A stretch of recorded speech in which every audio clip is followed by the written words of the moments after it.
राम राम मंडळी. तर स्वागत आहे तुमचं दुसऱ्या भागात. पहिल्या भागात आमच्या शेतातली भात कापणी पूर्ण झाली आणि आज आम्ही करणार आहे ह्या भाताची मळणी.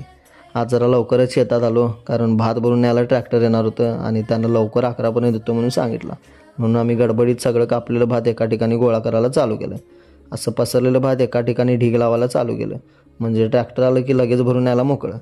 सगळीकडचं भात गोळा करून त्याचे भारे बांधायला लागलो. खरं भात बांधायला दोऱ्या कमी पडल्या. मग आयडिया केली आणि 2 जुन्या साड्या आणल्या आणि बरोबर मधोमध फाडून खाली पसरले आणि त्यावर भात ठेवायला चालू केलं. मोठे मोठे भारे तट्टावर एका ठिकाणी जमा केले आणि सगळं भात गोळा करून झालं तरी ट्रॅक्टरवाल्याचा काय पत्ता नाही.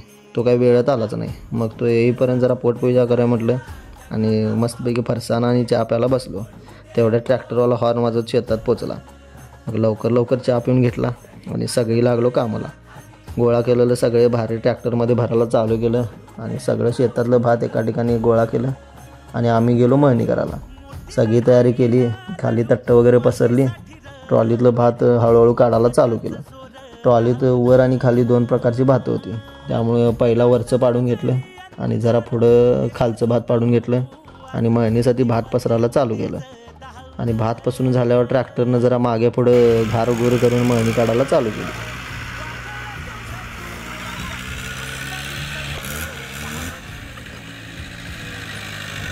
थोड्या वेळानं मग ट्रॅक्टर पण बाजूला लावलं आणि हे पिंजार जरा हलवून घेतलं म्हणजे भात अडकून वाया झाला नको. आणि संध्याकाळी मळणी संपली. आता पुढच्या भागात बघूया भाताला वारं द्यायचं आणि भरून कसं आणायचं ते. तोपर्यंत धन्यवाद.